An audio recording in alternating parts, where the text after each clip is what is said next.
Et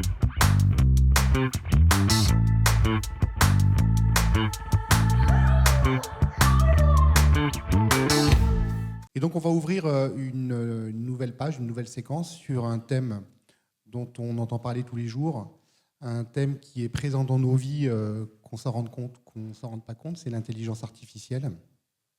Et pour cette première intervention, je vais demander à me rejoindre sur la scène à Mehdi Siné. Donc, Mehdi est directeur général de l'ACTA, Association de coordination technique agricole, qui est la tête de réseau des instituts techniques, comme vous le savez probablement.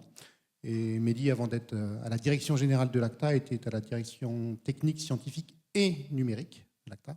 Donc il a beaucoup travaillé ces questions numériques et intelligence artificielle.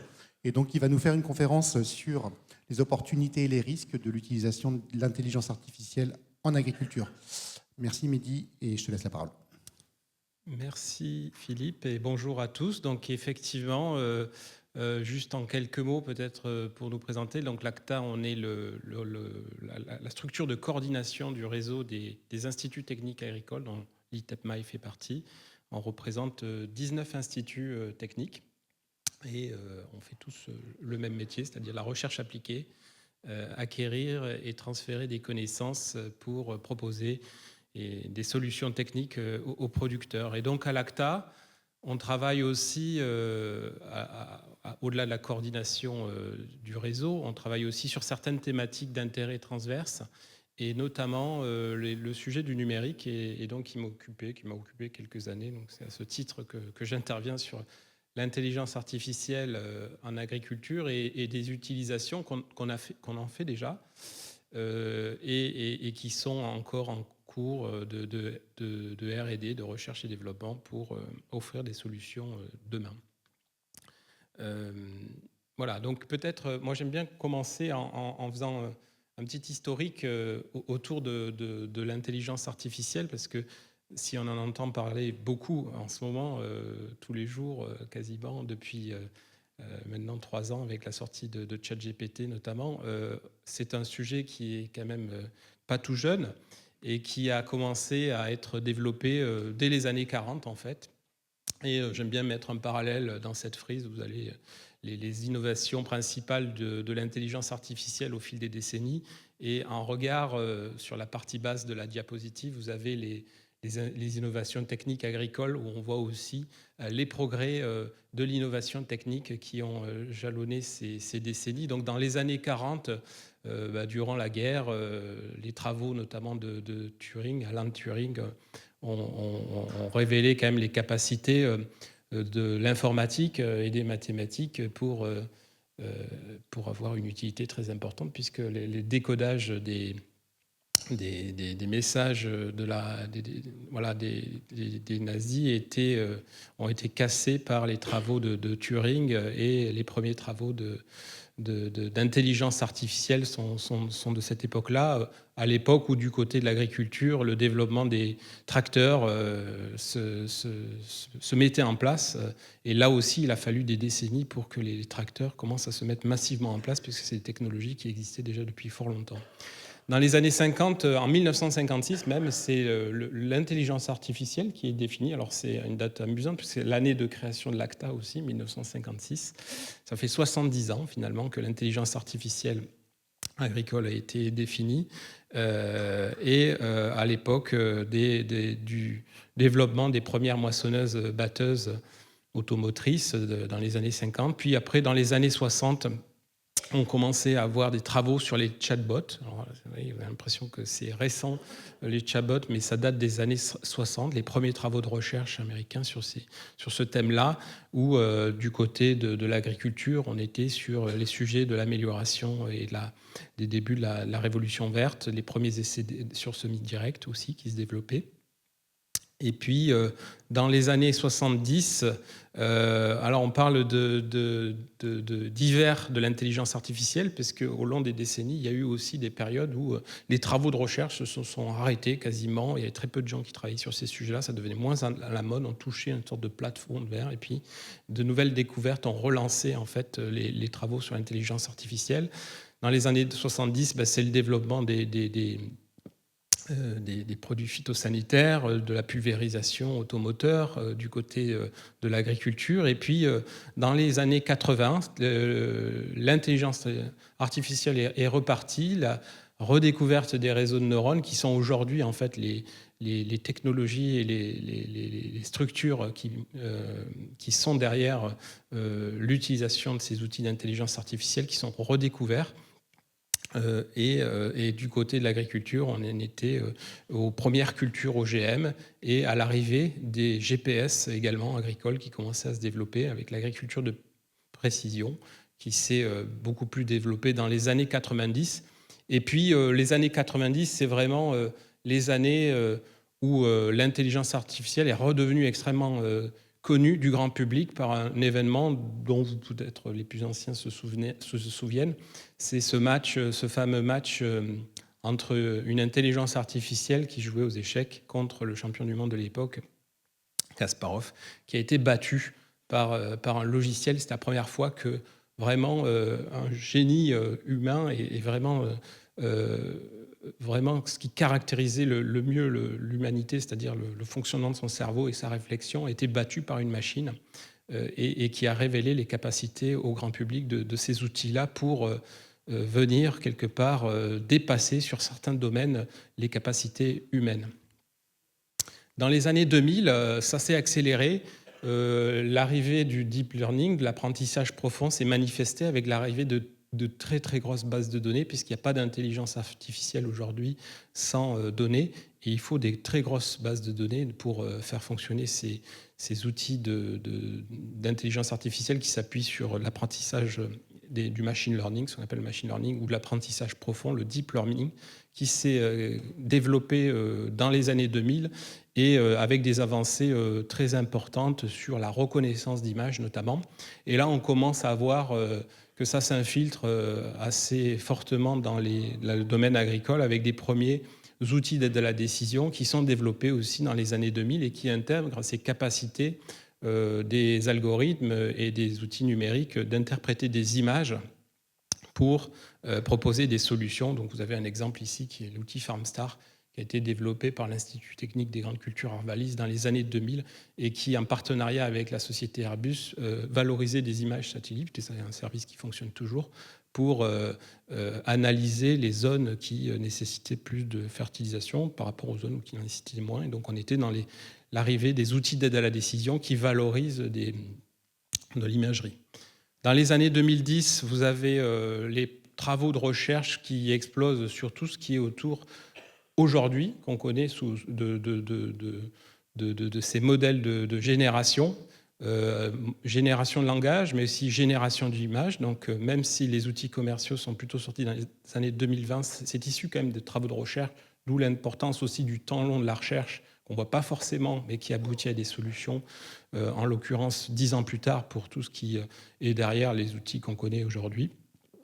Et du côté de l'agricole, c'était vraiment l'explosion aussi de l'IoT, des capteurs, c'est-à-dire des objets connectés qui collectent des données dans les exploitations agricoles et qui permettent aussi de produire des données, des connaissances pour nourrir ces outils d'intelligence artificielle.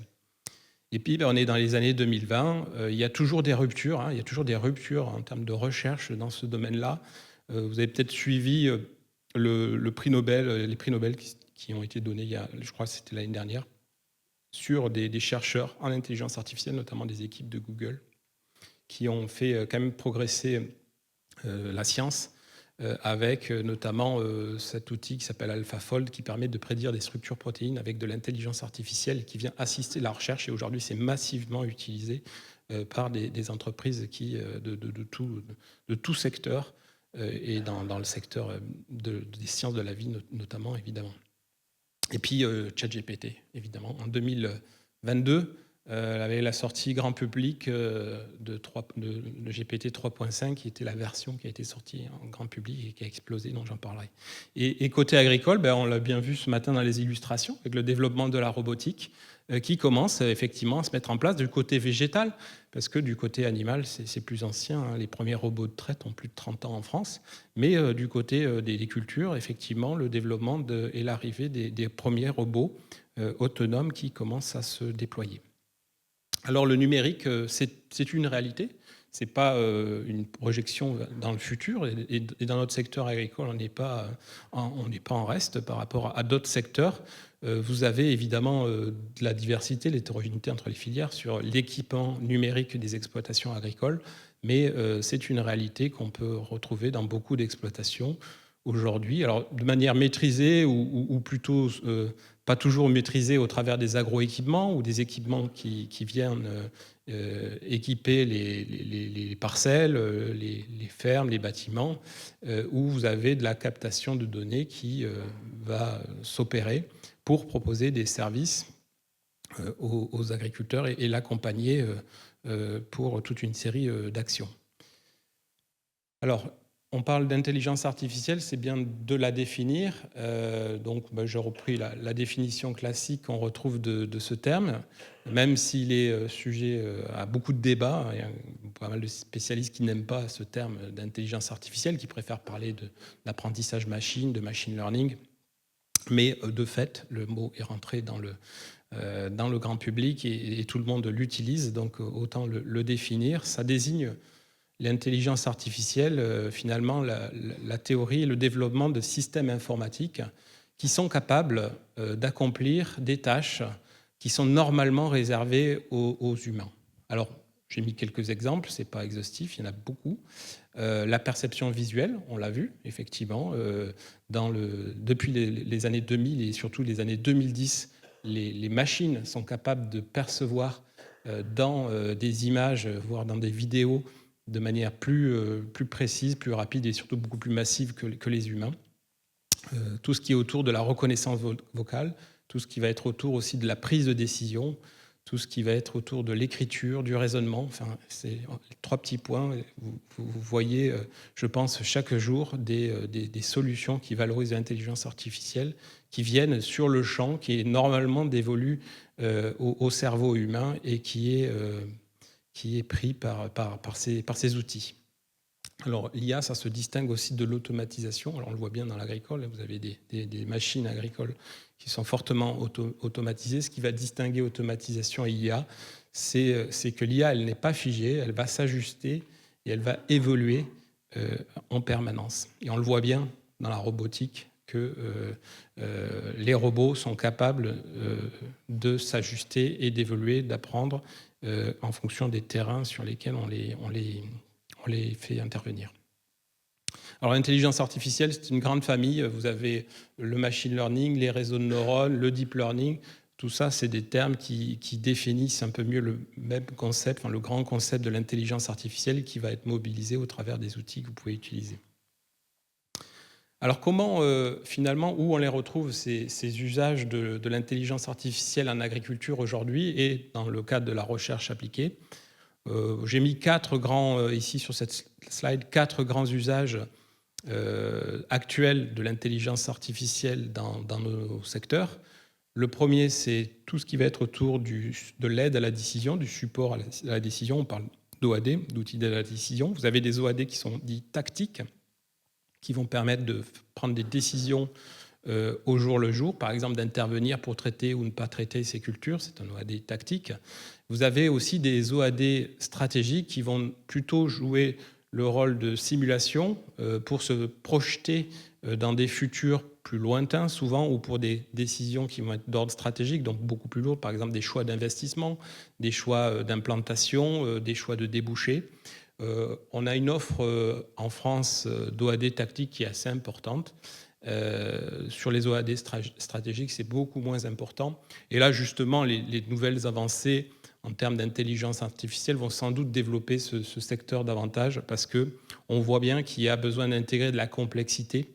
On sort d'une période où, en gros, on avait un problème, une solution. On le voit bien sur le sujet de la protection des cultures, par exemple. Il va falloir combiner des solutions, combiner des leviers. Et là, ça va mobiliser des intelligences artificielles ou ça peut mobiliser des intelligences artificielles plus complexes pour aider les agriculteurs à prendre des décisions. Il y a tout le volet autour de la perception et de la vision par ordinateur. Donc, au travers de différents vecteurs. Vous avez en recherche appliquée des outils sur les parcelles expérimentales qui intègrent de plus en plus, ça peut être des outils légers ou des outils lourds comme celui que vous avez sur l'écran, qui vont passer sur les parcelles pour acquérir beaucoup de data, de la data de manière massive. Et là, ça va mobiliser derrière de l'intelligence artificielle pour être en capacité de traiter ces données. C'est beaucoup utilisé dans les travaux de sélection, notamment, pour mettre en regard des avancées sur le génotype des données de phénotypage, c'est-à-dire comment vont s'exprimer finalement les espèces et les variétés qu'on veut expérimenter. On va pouvoir le mesurer avec ce type d'outillage. Mais vous pouvez avoir des capteurs très légers qui vont valoriser simplement ce que vous avez dans votre poche, c'est-à-dire un téléphone portable équipé d'une caméra qui va lui aussi vous aider à faire des diagnostics à partir d'outils d'intelligence artificielle qui sont intégrés directement dans l'outil que vous utilisez. Vous avez tout le volet robotique. On l'a vu là aussi encore pas mal ce matin avec les illustrations, les différents robots qui embarquent de l'IA. Par exemple, pour intervenir pour désherber, il y a besoin de mobiliser de l'intelligence artificielle pour guider déjà le robot dans un environnement qui est changeant, puisqu'on est un environnement extérieur, c'est assez compliqué à intégrer. Question de sécurité, de précision, c'est combiné avec de la géolocalisation ultra précise. Et puis le traitement intrinsèque de l'image qui est prise par le robot pour intervenir le plus justement et le plus précisément possible. Et là, pour le coup, il y a besoin de très grosses bases de données. Ces robots et ces algorithmes sont nourris de très grosses bases de données pour pouvoir distinguer, par exemple, une adventice ou des adventices d'espèces différentes dans des cultures d'espèces différentes. Et puis, vous avez plus récemment les avancées autour de l'IA générative. J'aurais peut-être dû mettre plutôt ce terme-là que langage naturel. C'est l'IA qui va générer des contenus. Vous pouvez avoir de la génération de texte, on le connaît au travers des premières versions de ChatGPT par exemple, mais vous avez de plus en plus de génération d'images, génération de vidéos également qui mobilisent ce type de technologie. Là, il y a beaucoup moins d'applications aujourd'hui, mais il y en a pas mal qui sont évidemment en préparation et qu'on pourra utiliser sans doute dans les prochaines années. Alors je vous ai mis quelques illustrations très concrètes, finalement, d'application de l'IA avec l'exemple des outils d'aide à la décision. On voit se développer depuis quelques années maintenant beaucoup d'outils d'aide à la décision qui vont être combinés avec des capteurs. Je vous le disais tout à l'heure avec l'exemple de Farmstar, mais vous avez d'autres qui peuvent être couplés avec des données de stations météo, par exemple, qui vont permettre de pouvoir intervenir en fonction des données ultra-locales prises par la station météo, qui peut être aussi des capteurs dans les sols, qui permettent de déclencher une irrigation, par exemple, ou de déclencher des interventions pour gérer les aléas climatiques.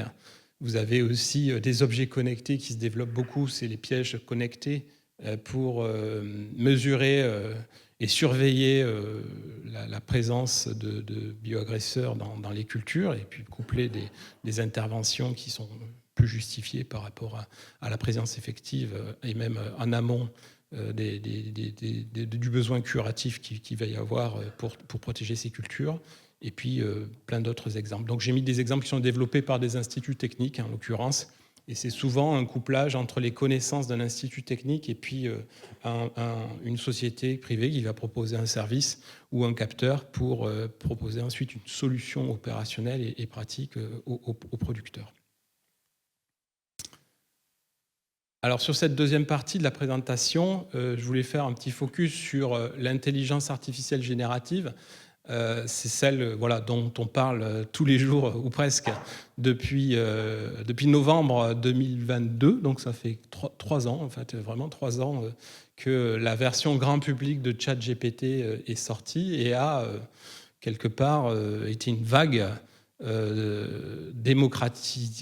a démocratisé les usages de cette IA, de ce type d'IA, dite IA générative. Et puis, les experts l'ont qualifié de moment iPhone de l'intelligence artificielle générative. J'aime bien ce terme parce que finalement, à l'époque, ceux qui ont vécu l'arrivée de l'iPhone, les spécialistes n'avaient pas considéré que ce n'était pas particulièrement innovant, finalement, parce qu'il y avait déjà des BlackBerry, il y avait déjà des téléphones qui prenaient des photos, etc. Mais l'innovation, ça a quelque part été le marketing aussi. Et puis l'innovation d'intégrer tout ça dans un même appareil qui qui soit facile d'utilisation et qui a massifié un usage d'une technologie qui était imparfaite. Les premières versions qui sont sorties étaient très imparfaites. Et c'était assez courageux, ou en tout cas ambitieux, de sortir un outil comme ça, aussi massivement, qui était assez imparfait, mais qui a été adopté de manière incroyable, puisque, vous voyez sur ce graphique-là, le nombre de mois sur la partie gauche de l'écran, le nombre de mois qu'il a fallu à ChatGPT pour atteindre les 100 millions d'utilisateurs. 100 millions d'utilisateurs, ça a été atteint en 2 mois par ChatGPT. Et puis, vous avez les grandes plateformes que vous connaissez peut-être en dessous. Vous voyez le nombre de mois qu'il a fallu pour ces grandes plateformes pour atteindre 100 millions d'utilisateurs. Donc, vous voyez la vitesse d'adoption qu'il y a eu sur cette technologie. Là, je regardais ce matin pour remettre un jour mes compteurs, où on en était, c'est à peu près 1 milliard. On estime, c'est difficile de savoir, c'est à peu près 1 milliard d'utilisateurs aujourd'hui, entre 800 millions et 1 milliard d'utilisateurs. Il devrait franchir la barre du milliard d'utilisateurs en fin d'année. ChatGPT, donc vous voyez, en 3 ans, c'est juste colossal en termes d'adoption. On aimerait bien que nos outils de décision aient ce niveau d'adoption. On n'y est pas. Alors vous voyez qu'il n'y a pas que ChatGPT, il y a d'autres IA qui ont suivi le sillage, et notamment mentionner le français quand même, le chat de Mistral, la société Mistral AI qui a développé un équivalent avec des technologies souveraines, puisque pour tout le reste, on va être sur des technologies qui pour l'essentiel sont américaines, et quelques acteurs chinois également qui se développent au niveau mondial. Alors ces IA, finalement, elles ont été un peu qualifiées toujours de perroquets stochastiques, c'est-à-dire l'idée, c'est que finalement, c'est des systèmes un peu bêtes et méchants. On a l'impression qu'on y met beaucoup d'intelligence à l'intérieur, mais c'est des systèmes qui vont s'appuyer sur des énormes bases de données et des systèmes de probabilité pour prédire une suite de mots, un peu comme les systèmes d'autocomplétion que vous connaissez sur votre téléphone portable. Quand vous commencez à saisir un mot, votre système vous propose la suite logique de votre mot. C'est parce qu'il a appris sur la base de grandes quantités de bases de données quelle était la phrase la plus logique quand on l'interrogeait.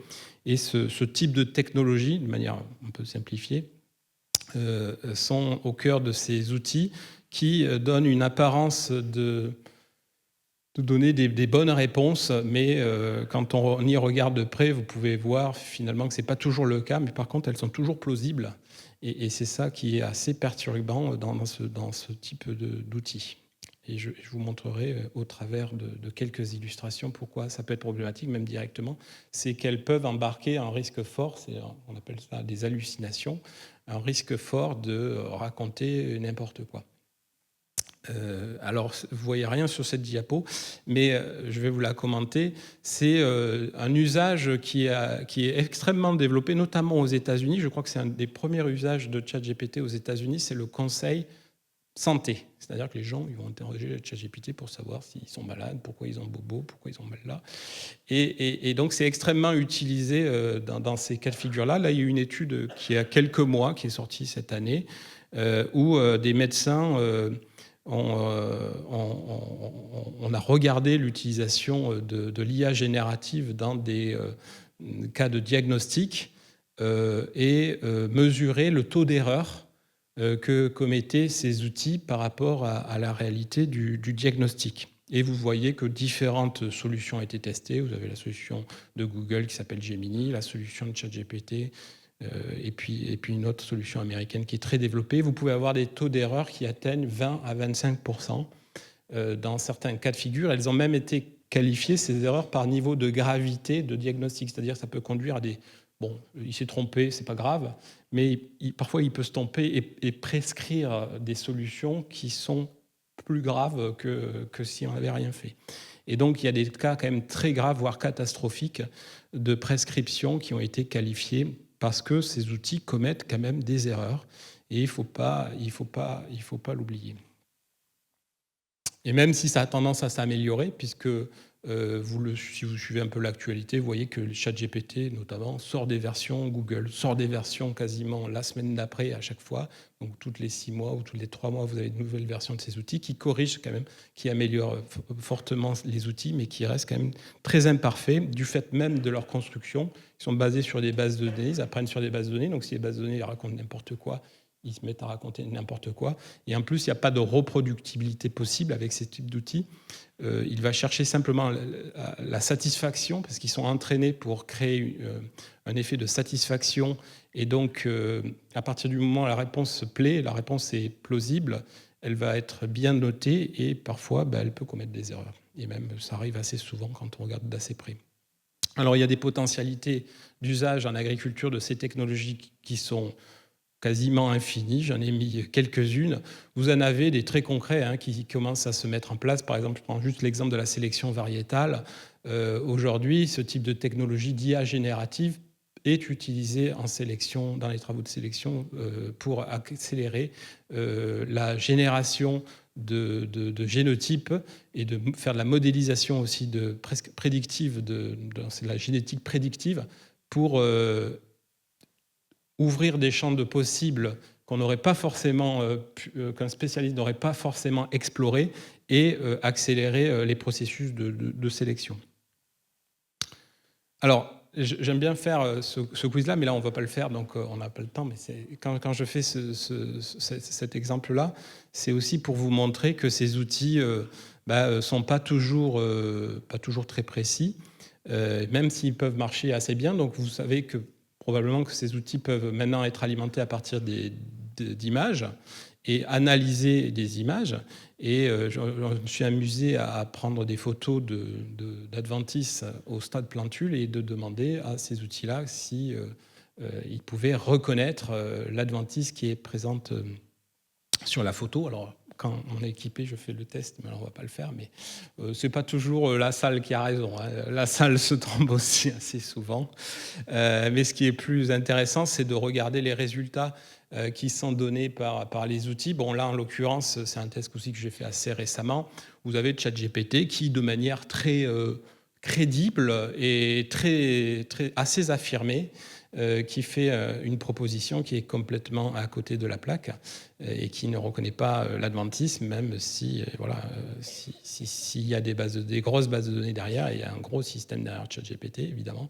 Et vous avez des IA qui vont être plus spécialisées, qui ont été mieux entraînées sur des données plus qualifiées, qui vont être meilleures. C'est le cas de l'outil PlantNet, que vous connaissez peut-être, qui a été développé par un consortium avec INRAE, INRIA, et d'autres acteurs qui existent depuis de nombreuses années, qui a beaucoup d'utilisateurs aussi dans le monde, pas autant que ChatGPT, mais quand même pas mal, et qui est bien plus précis pour ce type de diagnostic, parce qu'il a été spécifiquement entraîné, et puis il est spécifiquement annoté, amélioré, contrôlé par des spécialistes, et donc vous voyez là typiquement un résultat qui est intéressant, parce que ça montre que des IA spécifiques peuvent être meilleurs que des IA générales sur des questions très précises, dès lors qu'on est sur des domaines très précis.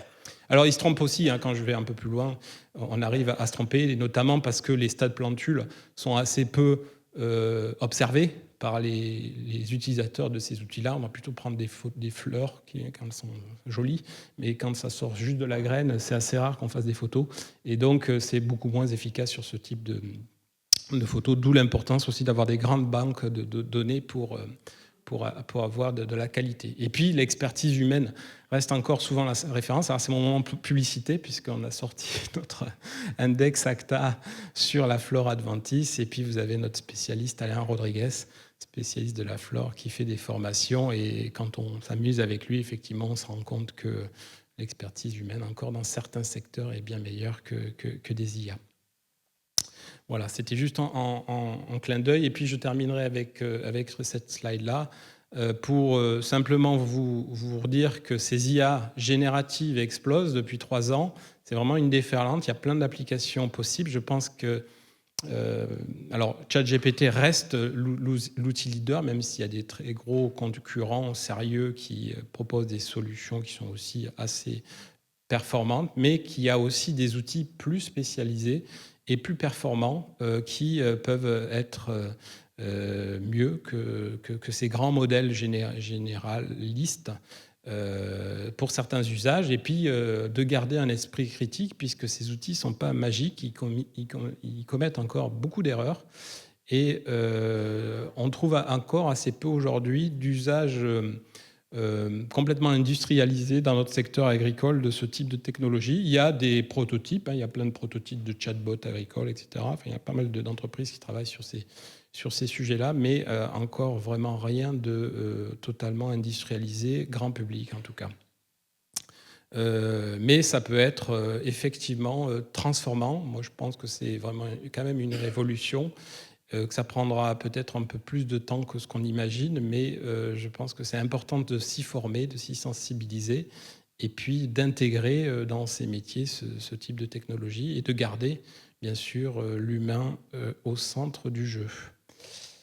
Et puis voilà, voilà. Merci beaucoup, Mehdi, pour cette présentation. Vous l'avez compris, n'a pas été générée par intelligence artificielle. On a quelques minutes pour des questions dans la salle. Le temps que vous réfléchissiez à des questions. Moi j'en ai une qui me vient, c'est que on commence à parler de l'impact environnemental de ces intelligences artificielles. L'agriculture aussi est souvent stigmatisée pour son impact environnemental. Et finalement, comment est-ce qu'on peut gérer cette espèce de situation paradoxale où on va utiliser des outils pour faire des économies, sachant que ces outils, économie d'eau par exemple, sachant que ces outils eux-mêmes sont extrêmement consommateurs d'énergie ou d'eau, parce qu'il faut faire tourner les centres et les refroidir. Donc est-ce qu'on arrive à chiffrer finalement les bénéfices et les coûts de ce type de techno en lien avec l'usage pour lesquels ils sont utilisés? Oui, alors c'est une très bonne question, parce qu'effectivement, notamment les gros outils type ChatGPT ou Gemini créent des besoins en énergie et en eau qui sont tout à fait colossaux, et qui font même que les grands acteurs, les GAFAM, les grands acteurs américains qui avaient tous des objectifs d'atteindre une neutralité carbone il y a simplement quelques années, ont tous renvoyé tout ça à plus tard. Il y a aussi le contexte politique, je pense, américain, qui fait que c'est plus devenu une priorité. Donc tous ces objectifs-là, effectivement, de neutralité ou de sobriété ont été vraiment renvoyés complètement au calendrier grec, côté américain. Du côté de certains acteurs, il y a néanmoins cette préoccupation de mesurer, de chiffrer effectivement le poids environnemental qu'ont ces technologies. On le sait, derrière, il y a besoin de faire tourner des serveurs, etc. Sur des plus petits modèles ou sur des plus petits... des technologies qui sont un peu différentes que ces grosses machines, il y a des mesures d'impact qui peuvent être faites par certains acteurs. Je ne regardais pas plus tard que ce matin sur PlanNet, ils ont chiffré à 50 tonnes carbone le bilan carbone de l'outil PlanNet par an. Donc ça représente le poids environnemental de 10 Français, à peu près, non, de 5 Français, puisque c'est 10 tonnes par Français. Donc on est sur un poids environnemental qui est mesuré dans certains cas. Et effectivement, il faut le mettre en regard du bénéfice que ça va apporter. Il y a d'autres acteurs, je pense à une start-up qui a fait aussi cet exercice et qui a chiffré les économies d'eau. Par exemple, vous avez une start-up qui propose des stations météo qui vont permettre d'économiser des tours d'eau en optimisant l'irrigation et qui montre que le bénéfice est supérieur au poids environnemental, en l'occurrence sur l'énergie ou sur l'eau, dès lors que ces outils permettent d'optimiser, effectivement, qui vont dans le sens de la transition, des transitions agroécologiques et du respect de l'environnement. Est-ce qu'il y a des mains levées dans la salle? Oui. François, je crois. Oui, bonjour. Moi, je voulais faire la remarque sur l'intelligence artificielle. J'avais une question et une remarque. La question, c'est est-ce qu'il n'y a pas le risque, quand on fait une requête ChatGPT, qu'on l'utilise, on va réimplémenter la base de données qui va être réitérée par les robots? Ça veut dire qu'aujourd'hui, l'intelligence artificielle, elle fonctionne sur des bases de données créées par des humains, mais dans 10 ans, dans 15 ans, dans je ne sais pas dans combien de temps, les bases de données vont être générées par les robots eux-mêmes. Du coup, il y a un risque de déviance assez phénoménal. Et puis, l'autre Ma remarque, c'était aussi de dire qu'avec ces outils-là, on était rentré dans une économie de la confiance. Je me rappelle notamment le patron de celui qui a créé Blablacar. Il disait que Blablacar, ça fonctionne non pas parce que c'est une solution de covoiturage, ça fonctionne parce qu'on a confiance entre le conducteur et le passager. C'est toute la logique de la review, enfin les commentaires que vous mettez. Et j'étais assez surpris, il nous avait expliqué ça. Et moi, j'ai l'impression qu'avec l'intelligence artificielle, on va rentrer dans l'économie de la défiance et pas de la confiance, parce qu'il y a tellement d'informations qui sont vraies et fausses que pour démêler le vrai du faux, ça va être un vrai challenge. Oui, alors vous ouvrez un point que je n'avais pas prévu de présenter, mais je me suis dit qu'il y aurait forcément une question sur les limites. Donc j'avais préparé la slide. Bon, c'est plus pour me souvenir, ça ne va pas vous parler, mais c'est nous, on a identifié au moins une bonne douzaine de risques et de limites qu'il y a à utiliser l'intelligence artificielle générative, et vous en avez ouvert quelques-uns. Donc il y a la question de la gestion des données confidentielles, la propriété des données, la gestion des données personnelles qu'on donne finalement à ces outils, surtout s'ils sont gratuits, mais comme vous connaissez, si c'est gratuit, c'est que vous êtes le produit. Donc, et même avec ChatGPT, même si vous payez, vous êtes le produit aussi, puisque vous avez effectivement, si vous lisez les conditions d'utilisation de ces outils, vous avez dans la plupart des cas des clauses qui disent que les données que vous utilisez, enfin que vous donnez à la machine quand vous l'interrogez, ou les textes ou les documents que vous donnez à la machine, peuvent être effectivement captés. Alors c'est souvent sous couvert d'améliorer le service, de mieux connaître votre profil. Si vous êtes des utilisateurs compulsifs de Google, vous voyez bien qu'il intègre complètement votre navigation et les questions que vous posez pour avoir des réponses qui sont plus personnalisées.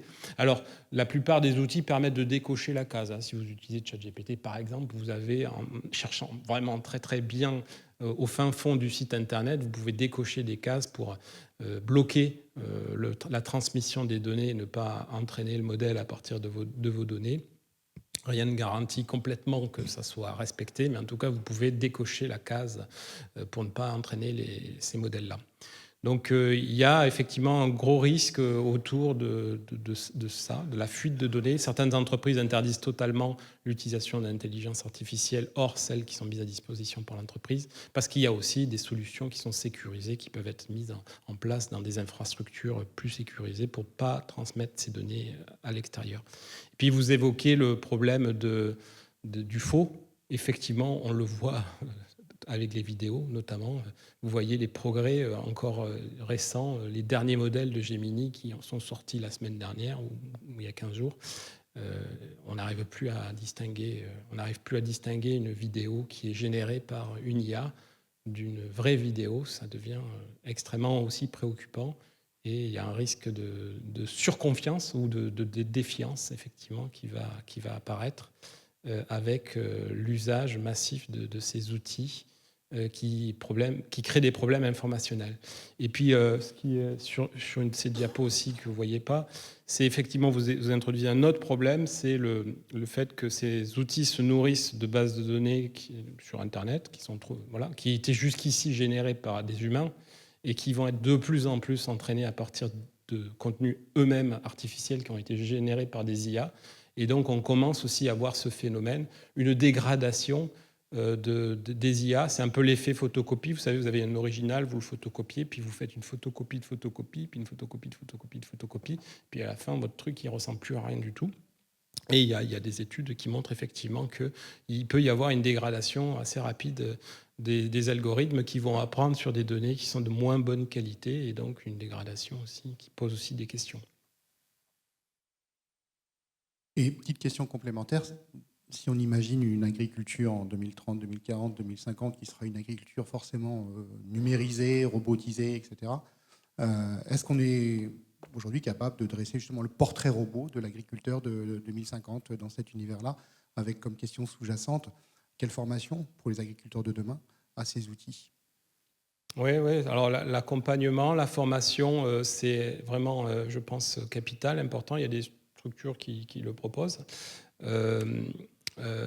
C'est un peu inéluctable. Je pense qu'on ne va pas pouvoir arrêter le progrès. Donc, il va falloir, je pense, se former. Enfin, en tout cas, nous, c'est notre position, plutôt de s'approprier, de se former, de garder un esprit critique, de trouver les bons usages aussi, parce qu'il y a des usages qui peuvent être bénéfiques et puis des usages qui le sont beaucoup moins. Et le portrait robot, même dans un an, c'est bien difficile de le faire parce que vous voyez que ça va tellement vite, ça s'accélère tellement que c'est assez difficile de savoir où on sera dans 5 ans.